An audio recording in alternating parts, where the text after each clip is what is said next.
quero trazer para você uma reflexão nesta noite. Segundo Reis, capítulo 11, a partir do versículo 1 até o versículo 3, precisamente diz assim o texto sagrado: Quando Atalia, mãe de Acasias, ou Acásias,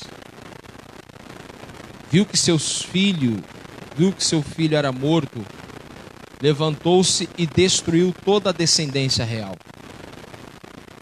Mas Joseba, filha do rei Jorão ou Jeorão, e irmã de Acasias, raptou Joás, filho de Acasias, do meio dos filhos do rei que seriam mortos, e o pôs juntamente com a sua babá numa câmara interior. E assim o esconderam de Atalia, e ele não foi morto. Joás esteve com ela escondido na casa do Senhor durante 6 anos, e Atalia reinava no país. Microfone, estão pedindo para trocar o microfone aqui. Vai dar certo, irmão. Tá difícil, mas a gente vai cultuar a Deus. Glória a Deus. Vai dar certo. Glória a Deus. Joás esteve com ela escondida na casa do Senhor durante 6 anos, e Atalia reinava no país. Pai, nós estamos aqui diante da Tua palavra e queremos Te pedir nesta noite, Pai, que a Tua graça esteja sobre nós. Nos levantamos como voz profética nesta noite, como igreja, e denunciamos agora todo espírito contrário, toda ave de rapina, Senhor, que venha para furtar a palavra do nosso coração, para impedir, tirar a nossa atenção. Meu Deus, toma agora, Senhor, todo o contexto técnico aqui presente, Pai, que nós tenhamos, verdadeiramente possamos exercer com excelência a ministração a que o Senhor tem para falar conosco nesta noite. Toma os nossos corações e as nossas mentes, que verdadeiramente possamos ser solos férteis nesta noite para ouvir a Tua palavra, em o nome de Jesus. Que os Teus anjos, Pai, estejam acampados ao redor desta casa, que o nosso coração esteja aberto a ouvir a Tua voz e a Tua palavra. Fala conosco em o nome de Jesus. Quem concorda diz amém. Glória a Deus. Eu quero compartilhar com você nesta noite, querido, querida de Deus, presentes e aqueles que nos assistem, diante desse tempo ou dessa realidade que nós estamos convivendo a ela, né? Hoje no estado do Rio de Janeiro, na verdade desde ontem, precisamente, foi sancionado, né, o decreto onde libera parcialmente a retomada, né, das atividades daquelas que convergem pessoas, igrejas e outras afins, né? Mas a verdade é que nós já estamos já indo para cerca de 3 meses ou pouco mais desse contingenciamento, dessa realidade onde estamos sendo cerceados de muitas das nossas atividades naturais e normais, nossa vida cotidiana, e também, claro, isso atingiu, né, em muito a nossa atividade de comunhão, nossa prática de comunhão como igreja. Isso veio de encontro, né? Veio de uma forma em colisão à nossa prática como comunidade, como igreja. E é bem da verdade que isso trouxe à tona algumas situações, ou algumas verdades, ou algumas realidades, pastor Marcos, das quais em virtude da nossa rotina até então, passava-se desapercebido. Nós não dávamos a devida importância que era necessário, e porque as coisas estavam acontecendo de forma muito natural e a gente estava seguindo. E é bem da verdade que, segundo o IBGE pesquisa, o último censo, segundo consta, nós somos cerca de 40 milhões de evangélicos no Brasil, é um número muito considerável, queridos, é um número expressivo, né? É um número sem dúvida relevante. É uma nação protestante, embora ainda sejamos em maioria talvez católicos, mas é uma população bastante considerável.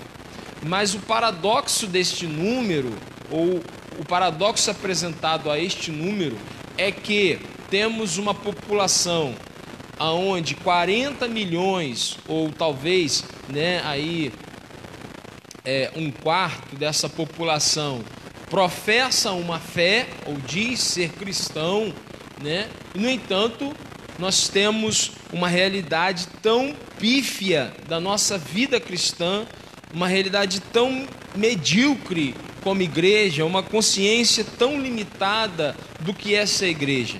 E sem dúvida, a pandemia e a quarentena a que fomos forçosamente levados a ela, trouxe à evidência muitos desses fatos.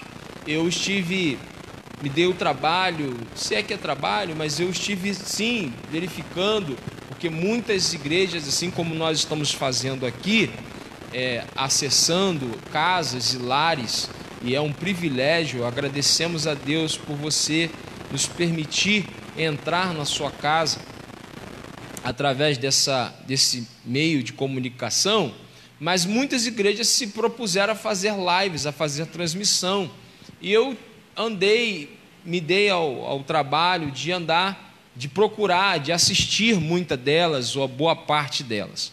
E a bem da verdade, queridos, é que é lamentável, e aí a gente sabe ou sabia que existia um cenário muito negativo, mas a gente não sabia que a realidade era tão cruel, porque o cunho ou o teor das mensagens, das pregações, da nossa forma de fazer culto, era extremamente deficitária. E isso estava assim, ou reflete o cenário da nossa vida cristã. Nós temos crentes convencidos que entraram numa igreja, levantaram a mão e disseram: olha, eu confesso a Jesus, ou eu faço parte dessa igreja, mas não temos crentes convertidos, porque temos um evangelho de solução, pastor Elita. É um evangelho que é pregado hoje, é um evangelho de solução, mas não é um evangelho de conversão, porque é um evangelho que prega a solução para todos os seus problemas. E o evangelho tem solução para os problemas, sim ou não, irmãos? Claro que tem. O evangelho, sem dúvida, são as boas novas. O evangelho é a boa notícia. Jesus Cristo morreu na cruz, mas ressuscitou ao terceiro dia, e Ele verdadeiramente venceu na cruz do Calvário as nossas dores, as nossas enfermidades. O castigo que nos traz a paz estava sobre Ele, e sobre as suas pisaduras nós fomos sarados. É o que diz a palavra de Deus, e eu me apodero, eu me apossuo desta verdade, dessa palavra, dessa promessa, Thalita. No entanto, a gente passou a pregar um evangelho onde a única realidade ou o único fim é a solução e não a conversão. Viajo por alguns lugares do Brasil, né? E eu sempre sou abordado com essa pergunta: qual é a sua igreja? É normal isso, as pessoas me perguntarem: qual é a sua igreja? Isso é uma prática normal, uma vez que nos identificamos como crentes evangélicos, entre aspas. Essa passa a ser uma pergunta muito comum. Apenas a pergunta em si mesma não apresenta problema, uma vez que a partir do conceito denominacional que participamos, né, expressamos a teologia que defendemos, o que cremos, né? Então, se você é de uma determinada denominação, quando você diz eu sou presbiteriano, eu sou batista, eu sou assembleano, eu sou quadrangular, eu sou universal, sem dúvida isso reflete, expressa, né, a teologia que essa denominação prega, o que ela crê, como ela entende e lida com as Santas Escrituras. não é um problema propriamente dito. Porém, a Bíblia diz, querido, e é aí que eu quero tratar com você nessa noite, a Bíblia diz que Cristo virá buscar a sua noiva, e esta é a igreja que ele comprou, se entregando por ela. A Bíblia diz que Jesus virá buscar a sua noiva, e eu quero crer que você que está aqui nesta noite é noiva de Cristo. Uma igreja que Cristo se entregou por ela, ele comprou aonde? Qual foi a moeda? Ele mesmo. Diante disso, o apóstolo Paulo faz referência que o tratamento dos maridos, a pregação não é sobre família, mas fica aqui o adendo, né, para nós, que o tratamento dos maridos deve ser de igual modo aquele oferecido por Cristo à sua igreja. Efésios 5, do 25 ao 27, diz lá o apóstolo Paulo: maridos, que cada um de vocês ame a sua esposa, como também Cristo amou a igreja e se entregou por ela, para que a santificasse, tendo-a purificado por meio da lavagem de água pela palavra, para a apresentar. Presta atenção, qual é a finalidade dessa purificação e por que Cristo se entregou à igreja? Paulo está dizendo, para a apresentar a si mesmo como igreja gloriosa, sem mancha, sem ruga, nem coisa semelhante, porém santa e sem defeito. Aleluia. É essa igreja que Jesus virá buscar, é essa igreja que Jesus virá, foi por essa igreja que ele se entregou. Portanto, a pergunta: qual é a sua igreja? Que certamente você já ouviu, você já foi abordado por essa pergunta: qual é a sua igreja?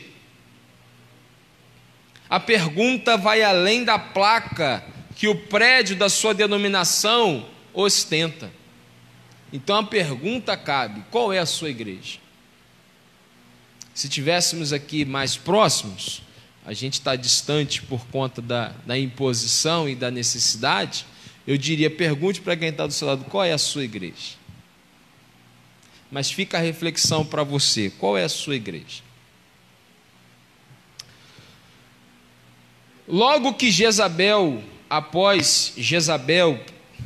a nível de introdução para você entender, logo após Jezabel e Acabe, Acabe era o rei, Jezabel sua esposa, terem tomado posse da vinha de Nabote.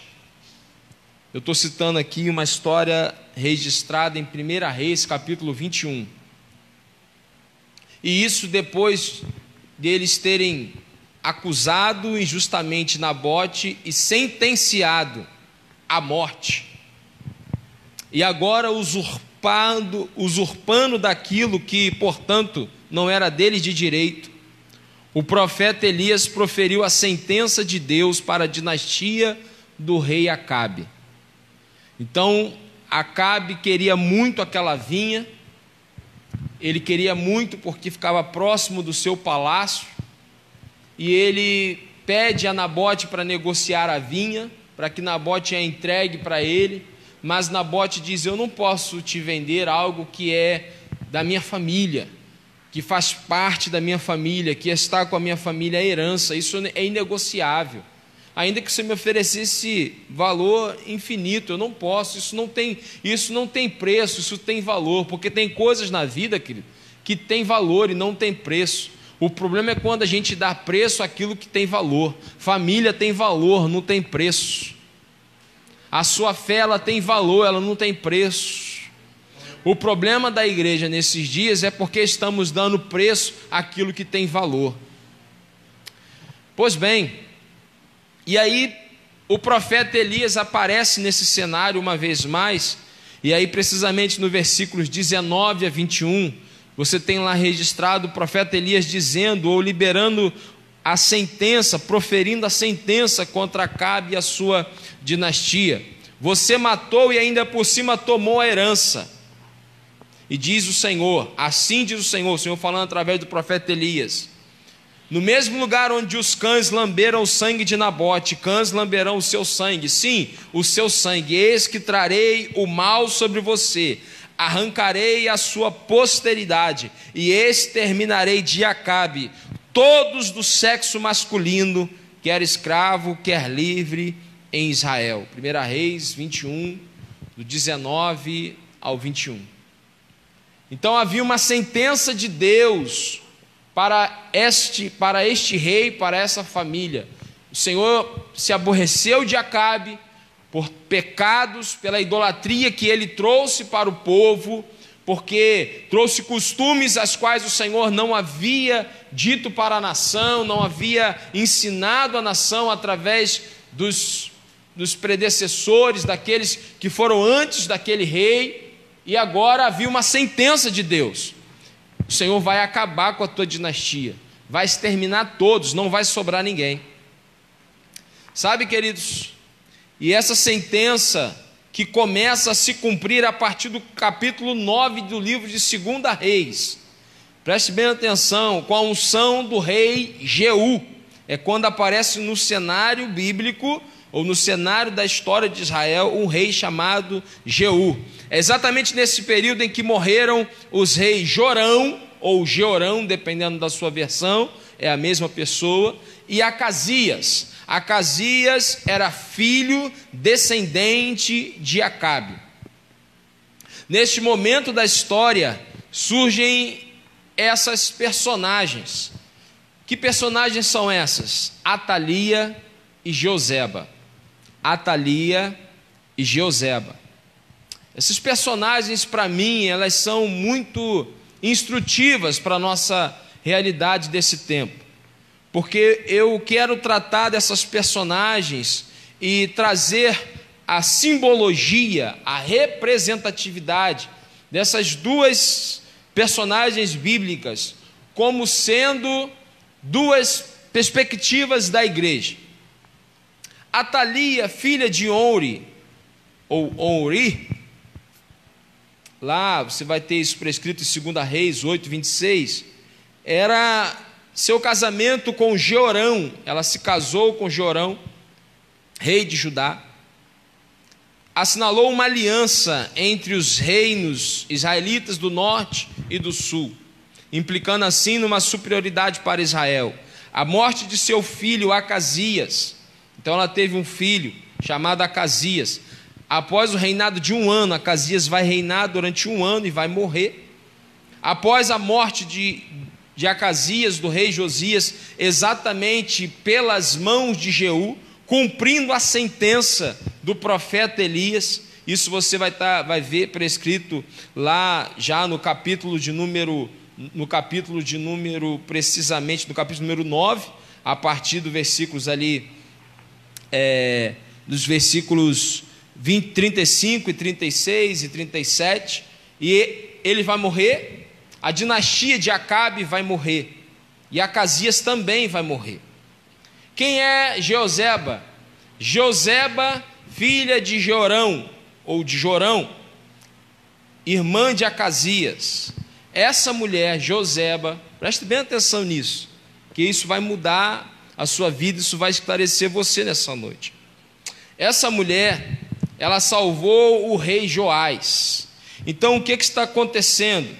Atalia, o rei Acasias, descendente direto de Acabe, ele vai morrer por conta de uma sentença que Deus havia decretado contra a dinastia do rei Acabe. Agora que Acasias morreu, sendo ele filho de Atalia, Atalia assume o trono, porque todos os filhos eram muito pequenos, não tinha descendente direto. Ela assume o trono e ela vai tomar uma providência. Ela tinha verdadeira obsessão pelo poder, ela tinha um fascínio pelo poder, e querendo se perpetuar no poder, ela vai exterminar todos os descendentes reais. Ela vai matar os seus netos, ela vai matar toda a sua descendência, toda a descendência dos reis. Por quê? Porque ela queria permanecer, pastor Mateus Valente, para sempre, permanecer por muito tempo no poder. Ao contrário, Joseba, e o que eu penso, e aonde eu me observo nesta noite, quero falar com você. Quem são ou quem podem se assemelhar a Atalia? A Atalia desses tempos são aqueles cujo resultado é o que importa, não pessoas. O que nós temos visto nesses dias, queridos, é onde uma igreja e a pandemia, a quarentena trouxe isso à tona, aonde nós temos, infelizmente, com dor no coração, a gente percebe esta realidade de muitos, aonde o que importa é o resultado e não pessoas. É o resultado a qualquer preço. O status quo se torna um fim em si mesmo. O que importa é o seu ministério, é o título que você ostenta, é a sua igreja cheia, é a sua audiência cheia, e aí é o status quo. Eu tenho um ministério pujante. As pessoas representam apenas e somente um meio de se obter resultados pretendidos. Eu creio, querido, que toda essa crise que estamos vivendo veio revelar nossas verdadeiras motivações. Por que pregamos? Será que nós temos pensado sobre isso, pastor Marcos? Por que nós pregamos? Qual o teor das nossas pregações dominicais? O evangelho do reino ou palestras motivacionais a fim de produzir mais lucro?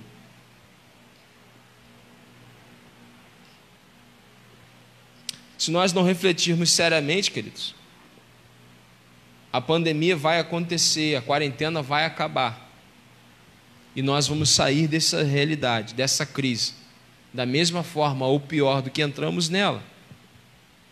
Por que você vem aos cultos? Por que você vem às reuniões? Você já pensou sobre isso? Porque se os pastores precisam refletir, por que pregamos? O que pregamos? Por que você vem aos cultos? Por que você vem às reuniões? Para ter comunhão ou apenas para não perder o seu rol de comunicação? Para realmente estabelecer comunhão com os irmãos, porque você entende que é preciso, que é necessário, se faz importante aquilo que diz carta aos Hebreus capítulo 10, versículo 24, não deixemos de congregar, como é costume de alguns. Ou será que a gente vem apenas porque é o nosso rol social e a gente quer manutenir isto? Qual a bandeira que você defende com fervor? E isso é sério. E agora eu talvez vou pegar no calcanhar de Aquiles de muitos de nós. Qual é a bandeira que você defende com fervor? A de Cristo ou a da sua denominação? Há cerca de uma semana atrás, nós estávamos domingo pela manhã fazendo evangelismos ali, aqui na praça, bem próximo. O pastor Marcos está aqui que me serve de testemunha, que estava próximo de mim. E de repente passou um pastor de uma congregação aqui da localidade, de uma grande denominação no Brasil. A denominação é grande, a igreja é pequena, a igreja que ele dirige. Mas passou o pastor. E de repente o pastor nos viu fazendo evangelismo. E eu estava abordando uma pessoa, alguém, um transeúnte que estava ali passando, eu estava abordando. E eu ia levantar os olhos porque eu o reconheci e ia saudá-lo com uma boa saudação evangélica. A paz do Senhor, irmão. Ou Shalom Adonai, a graça e a paz, sei lá, alguma coisa. Ou no mínimo, como diz a minha avó, como um bom educado, bom dia. No entanto, para minha surpresa, pastor Elito, o pastor passou e quando viu todo o movimento de evangelismo, a faixa que estávamos fazendo, ele virou a cara, estufou o peito, como se nós estivéssemos ali ofendendo a ele, como se o território fosse dele. Eu não vou dizer aqui o que eu pensei na hora, porque talvez você vai se escandalizar. Mas eu pensei em alguma coisa que não foi muito bonita. Eu não chamei ele de ursinho carinhoso. E a minha reflexão é, afinal de contas, estamos edificando o reino de Deus ou os nossos impérios? Estamos querendo promover o nosso nome ou de fato levantar Cristo em nós, a esperança da glória? Qual é a bandeira que você defende com fervor? A bandeira da igreja do evangelho quadrangular ou a bandeira do evangelho de Cristo Jesus, que morreu na cruz do Calvário por você? Então é navalha na carne, não é falar dos outros, é falar da gente. Enquanto nós não assentirmos, não de fato nos submetermos a esta verdade, querido, que o que defendemos é o evangelho de Jesus Cristo, é Jesus Cristo, é Jesus Cristo, é o reino de Deus, entendermos que não são nossos adversários, são nossos irmãos em Cristo, que não é a nossa concorrência. Nós não estamos abrindo uma loja e querendo trazer mais clientes. Estamos aqui para pregar o evangelho de Cristo.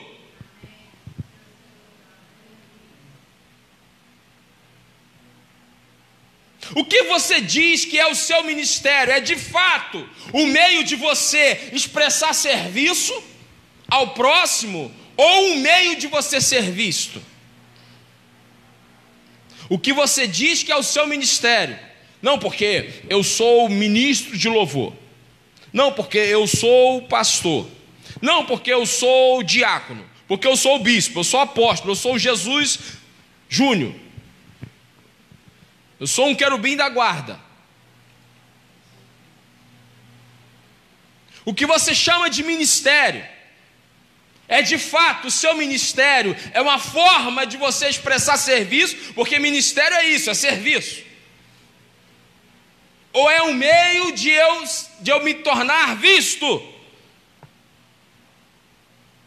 Atalia, como muitos, exterminam a concorrência para se manter em ascensão. A realidade que nós convivemos dentro das nossas igrejas é uma realidade onde, pastor Marcos, líderes não suportam a ascensão de outros. Então eu corto as pernas dele. Porque se ele crescer, ele me abafa. Se ele crescer, ele vai me engolir. Quantas vezes, eu estou nesse negócio faz tempo, irmão. E quantas vezes eu já ouvi isso. Eu já tive o descalabro, está aqui minha esposa aqui presente nessa noite. E eu estou sobre o altar e com temor eu falo isso. De pastores dizer para mim que eu não poderia ministrar com tanta unção. Porque eu não poderia ter a mais unção do que o pastor da igreja, Flávio.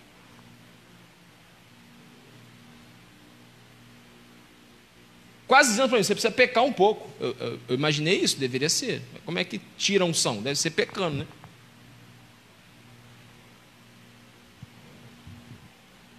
E eu olho para Atalia, alguém que extermina a próxima geração. Para quê? Para se perpetuar no poder.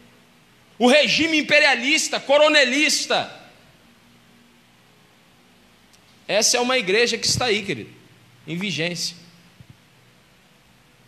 Mas eu tenho uma boa notícia nessa noite para você. Deus ainda tem o seu remanescente. Deus ainda tem o seu remanescente. Deus ainda tem o seu remanescente. Se Atalia, cujo nome significa aflita, Joseba significa Yahvé jurou. Joseba é uma mulher que, quando percebe a crise, quando percebe o que está acontecendo, quem é Joseba? É aquela que percebeu que a próxima geração estava morrendo, e ela prontamente, em meio a isso, ela vai ter uma atitude. Quem é Joseba? São aqueles poucos conhecidos. Eles não são conhecidos, são verdadeiros anônimos na terra, mas certamente famosíssimos no céu. Eles não possuem 5, 10, 30, 50 cais de seguidores na internet, mas seguem firmes as pegadas de Cristo.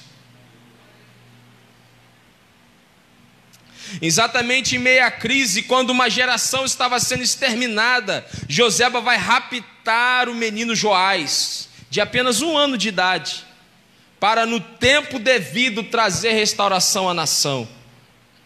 Deus ainda está no controle. Você precisa pegar essa palavra hoje, querido, que no meio da crise a gente pergunta. Eu conversava ontem com alguns amigos, e ele me perguntou: pastor, o senhor nunca entrou em crise? Eu falei: acho que todo dia. Mas eu já tive crises fortíssimas, de pensar: será que vale a pena? Vale a pena continuar pregando, pastor Elito? Vale a pena continuar quando a gente vê tanta sujeira, tanta dificuldade? E o que eu tive que aprender, querido? Estou aprendendo que Deus ainda tem o controle de todas as coisas. Ele ainda tem o controle da sua igreja. Ele ainda guarda o remanescente. Deus está trazendo restauração para a noiva. Deus está trazendo restauração para a sua igreja. Joseba são aqueles anônimos, mas que estão indo ao encontro de uma geração que está sendo exterminada. Nossos adolescentes estão sendo exterminados por uma teologia fraca, por uma pregação fraca do Evangelho, por músicas que não edificam. E eu falo de músicas que cantamos na igreja, onde repetimos a mesma frase, mas a música não insere uma mensagem de fato no coração dessas crianças.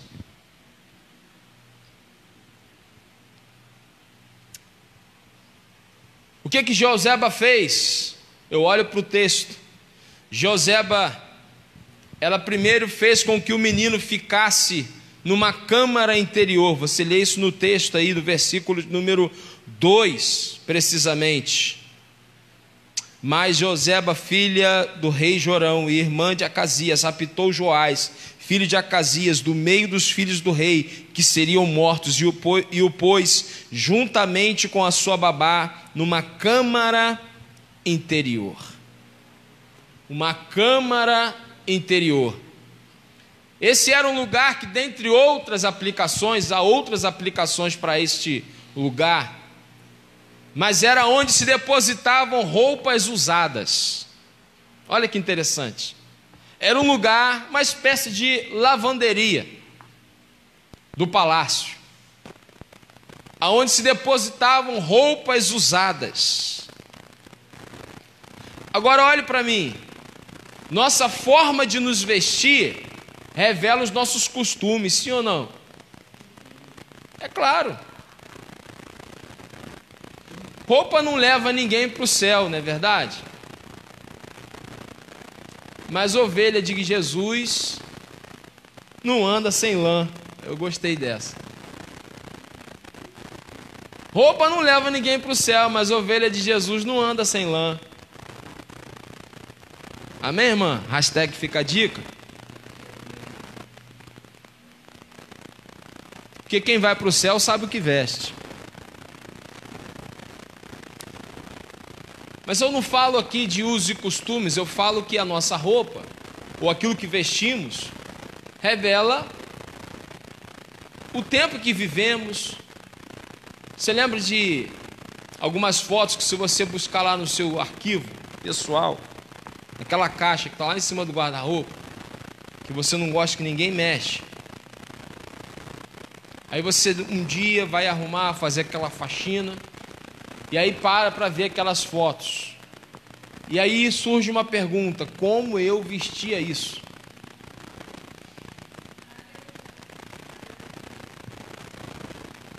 Alguém já passou por isso aqui, irmão?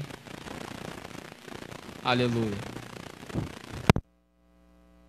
Como eu andava nisso? Saía de casa, ia ao supermercado, ia à igreja. Você está na festa da família, com aquela roupa, você fala: gente, Eu era muito brega.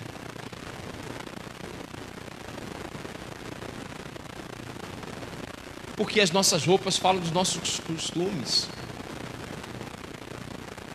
O que eu aprendo com isso? Joseba guardou o menino aonde? Numa câmara interior.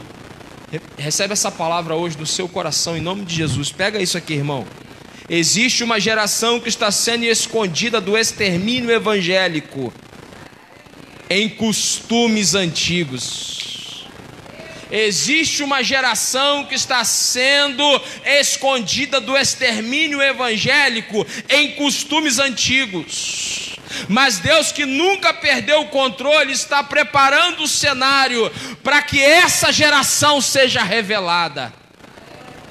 Meu irmão, quando eu entendi isso, eu falei, uau! Quando eu me entendi, me deparei, eu fui buscar o que era a câmara interior, lugar onde se guardavam roupas usadas, aonde se guardavam os costumes antigos. Tem uma igreja, tem uma geração que está sendo escondida por Deus em meio a costumes antigos, mas ela está sendo preparada, está sendo preservada para ser revelada no tempo oportuno. Romanos capítulo 8, versículo 19, o apóstolo Paulo diz: porque a ardente expectativa da criação aguarda a revelação dos filhos de Deus. Aleluia.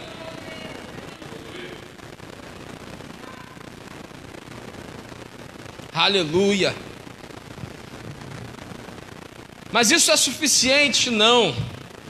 Joseba entendeu que apenas manter o menino nesse lugar dos costumes não seria suficiente.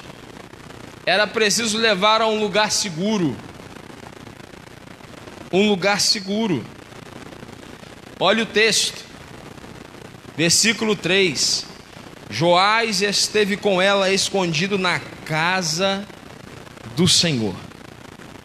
Joás esteve escondido com ela na casa do Senhor durante 6 anos, e Atalia reinava no país. Por 6 anos o menino esteve escondido na casa do Senhor. Escondido na casa do Senhor. Escondido dentro da igreja. Existe uma geração escondida dentro, mas que está prestes a sair para fora. Irmão, eu peguei isso para mim. Tem uma geração que está sendo escondida dentro, é dentro da igreja, não é fora. Não está sendo escondida, não está sendo vista. Ela não está na live, ela não está na internet, não é famosa, mas é uma geração que está escondida dentro. Mas que Deus está preparando esta geração para sair para fora. Aleluia. Eu creio na minha geração. Eu creio na minha geração, eu acredito em vocês. Eu acredito na próxima geração. Eu acredito na próxima geração. Eu acredito que Deus está levantando uma geração de jovens comprometidos com o Evangelho. Atalia está se levantando. Atalia está exterminando. Atalia está pervertendo. Atalia quer se manter no poder. Atalia está sufocando. Mas Josebas estão sendo levantadas por Deus nesses dias. Josebas estão sendo levantadas por Deus nesses dias para esconder uma geração que está oculta, mas está prestes a ser revelada por Deus. Deus havia prometido a Davi, queridos, que não lhe faltaria sucessor no trono.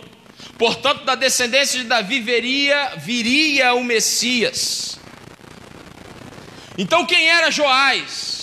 Era o único descendente de Davi. Presta atenção, Deus prometeu a Davi: não vai lhe faltar sucessor no trono. Joás era o último herdeiro da dinastia davídica. Isso significa dizer que a promessa de Deus a Davi estava em risco. Isso porque da descendência de Davi viria o Messias, Jesus Cristo. Se Joás fosse morto, isso comprometeria o plano de Deus. Você está entendendo a seriedade disso? Mas Deus providenciou. O coração dessa mulher, Joseba, esteve à disposição de Deus para proteger a promessa. E aí eu pergunto uma vez mais: qual a sua igreja? Qual é a sua igreja? Aquela que quer se perpetuar no poder a qualquer custo, ou a que está protegendo a próxima geração? Aquela que tem interesse nos resultados ou em pessoas? Aquela que tem compromisso não com seus próprios interesses, mas com a aliança que Deus fez com o seu povo. Quem é você nessa noite que está aqui? Você que me assiste, Atalia ou Jeozeba? A aflita ou aquela que Yahvé jurou? Qual é a sua igreja? Qual é a sua igreja nessa noite? Você pode ficar de pé.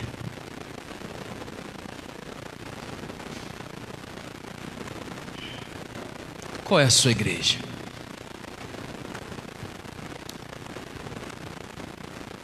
Qual é a igreja que você pertence? A igreja de Cristo? Você está comprometido com ela? Porque se eu estou comprometido com a igreja, se eu estou inserido na igreja, eu preciso trabalhar e labutar por ela. Eu preciso ter o meu coração como o coração de Jeozeba, um coração disponível para Deus, que no meio da crise, em meio à crise, se dispõe a fazer a diferença. Recebe essa palavra no seu coração nessa noite.